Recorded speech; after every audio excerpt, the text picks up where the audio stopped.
क्या आप कल्पना कर सकते हैं कि जहां देश के सबसे बड़े नेता बैठे हों, जहां जनता के हक के कानून बनते हों, वहीं अचानक माहौल किसी सड़क छाप मारपीट के जैसा हो जाए।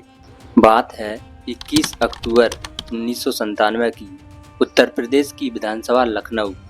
उस दिन जो हुआ वो भारतीय लोकतंत्र की तारीख का वो काला पन्ना है जिसे याद करके आज भी राजनीति के जानकार शर्मिंदा हो जाते हैं। सदन के अंदर न सिर्फ चीख पुकार मची, बल्कि माइक उखाड़े गए, टूटे हुए शीशे, पेपरवेट, कुर्सियों के टुकड़े और लाठी डंडे तक चल गए। सदन के अंदर खून बह रहा था, नेता एक दूसरे को मार रहे थे और बाहर मीडिया में खबर फैल चुकी थी कि समाज को दिशा देने वाले नेता आज खुद कानून की धज्जियां उड़ा रहे हैं। लेकिन अब सवाल यह उठता है कि आखिर उस दिन ऐसा क्या हुआ था कि उत्तर प्रदेश की सबसे बड़ी पंचायत एक जंग के मैदान में बदल गई। इस हिंसा के पीछे कौन सी राजनीतिक मजबूरियां थीं और कैसे दो ऐसी पार्टियां जो एक दूसरे की सबसे बड़ी विरोधी थीं, उन्होंने मिलकर सरकार बनाई और फिर यह दोस्ती इस हद तक दुश्मनी में बदल गई कि लोग एक दूसरे के खून के प्यासे हो गए। आइए इस कहानी को शुरू से समझते हैं। इस पूरे बवाल की नींव रखी गई थी साल 1996 के विधानसभा चुनाव में। उस वक्त उत्तर प्रदेश में चुनाव के नतीजे आए तो किसी भी पार्टी को स्पष्ट बहुमत नहीं मिला। मतलब किसी के पास भी अकेले सरकार बनाने का आंकड़ा नहीं था।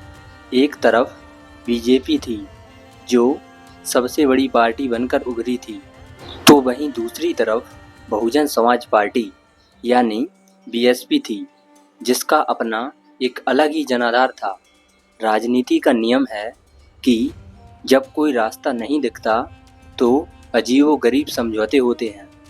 यहाँ भी वही हुआ। बीजेपी और बीएसपी ने मिलकर एक ऐसा फॉर्मूला निकाला जो भारतीय राजनीति में पहले कभी नहीं देखा गया था। यह था 6-6 महीने के मुख्यमंत्री का फॉर्मूला। तय हुआ कि पहले 6 महीने बीएसपी की तरफ से मायावती मुख्यमंत्री रहेंगी और उनके 6 महीने पूरे होने के बाद अगले 6 महीने के लिए बीजेपी के कल्याण सिंह उत्तर प्रदेश के मुख्यमंत्री बनेंगे। आश्चर्य की बात यह थी कि यह दोनों पार्टियां एक दूसरे के बिल्कुल विपरीत विचारधारा पर चलती थीं, लेकिन पावर में आने के लिए दोनों साथ आए। पहले 6 महीने मायावती ने सरकार चलाई।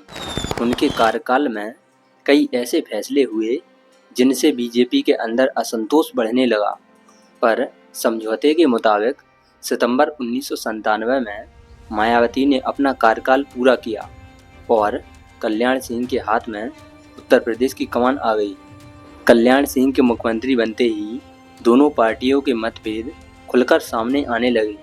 मायावती का आरोप था कि कल्याण सिंह उनके फैसलों को बदल रहे हैं, जबकि बीजेपी का कहना था कि वो सरकार अपने हिसाब से चलाएंगे।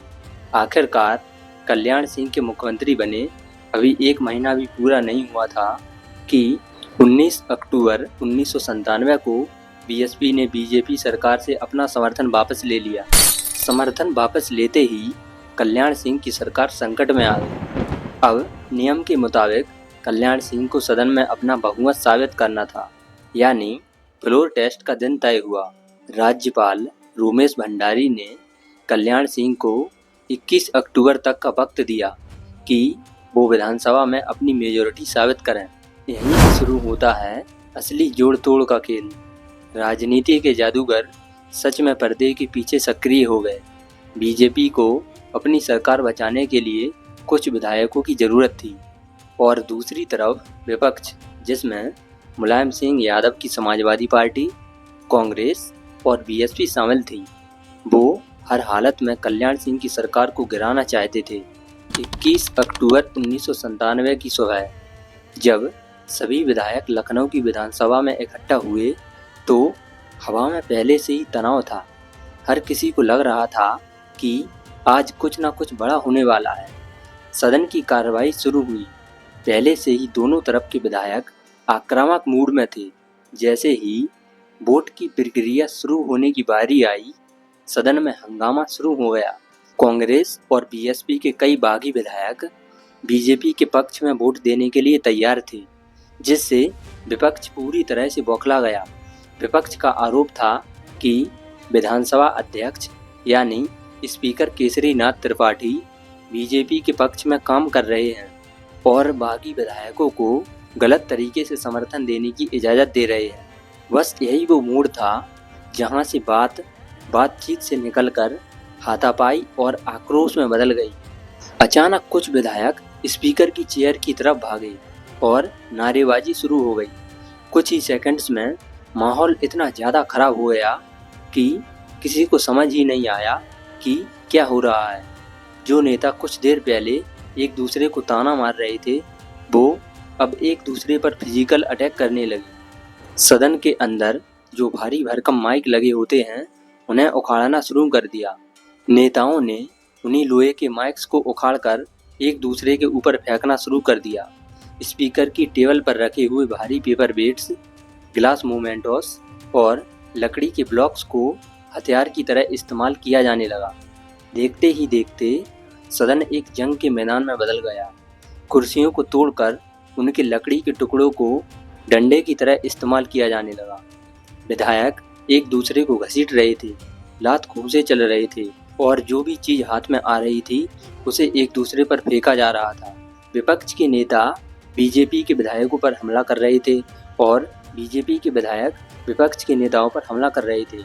सदन में मौजूद सिक्योरिटी गार्ड्स जब बीच बचाव करने आए तो वो भी इस हिंसा में फंस गए।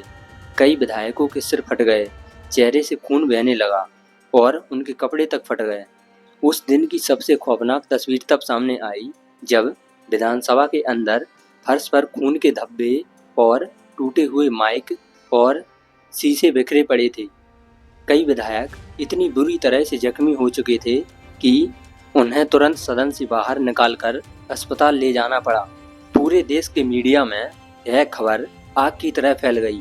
टीवी चैनल्स और अखबारों के पत्रकार जो बाहर खड़े थे, वो अंदर का नज़ारा देखकर दंग रह गए। यह कोई सड़क की लड़ाई नहीं थी, यह उत्तर प्रदेश की विधानसभा के अंदर हो रहा था। हंगामे और इस भीषण हिंसा के बीच ही स्पीकर केसरीनाथ त्रिपाठी ने फ्लोर टेस्ट की प्रक्रिया को आगे बढ़ाया। विपक्ष के ज़्यादातर सदस्य या तो हंगामा के बाद सदन से बाहर चले गए या उन्हें निकाल दिया गया था। इस अफरा तफरी के बीच कल्याण सिंह ने अपना फ्लोर टेस्ट पास कर लिया था और उनकी सरकार बच गई थी। लेकिन जिस कीमत पर यह सरकार बची, उसने भारतीय लोकतंत्र पर एक ऐसा दाग लगा दिया जिसे कभी धोया नहीं जा सकता। इस घटना के बाद पूरे देश और दुनिया में थू थू हुई। मुलायम सिंह यादव और मायावती ने इस इंसिडेंट की कड़ी निंदा की और सरकार पर तानाशाही का आरोप लगाया। वहीं बीजेपी ने इस पूरे हंगामे का जिम्मेदार विपक्ष को बताया। राज्यपाल रोमेश भंडारी ने इस पूरे मामले की रिपोर्ट केंद्र सरकार को भेजी और राज्य में राष्ट्रपति शासन लगाने की सिफारिश तक कर दी थी। हालांकि बाद में केंद्रीय मंत्रिमंडल ने उसे खारिज कर दिया था। आज जब भी हम राजनीतिक मर्यादा और सदन के अनुशासन की बात करते हैं तो 21 अक्टूबर 1997 की यह घटना एक काले उदाहरण के रूप में सामने आती है। इसने यह साबित किया कि जब राजनीति में सत्ता की भूख नैतिकता पर हावी हो जाती है तो कानून के रखवाले ही कानून की धज्जियां उड़ा देते हैं। तो दोस्तों, यह थी उत्तर प्रदेश विधानसभा के उस काले दिन की पूरी कहानी। आपको क्या लगता है, क्या राजनीति में सत्ता पाने के लिए इस तरह की हदों को पार करना सही है? अपनी राय कमेंट बॉक्स में ज़रूर बताएं और अगर वीडियो पसंद आया हो तो इसे लाइक और शेयर करना ना भूलें और हाँ, इस चैनल को सब्सक्राइब करना ना भूलें। मिलते हैं अगली वीडियो में। जय भीम, जय संविधान।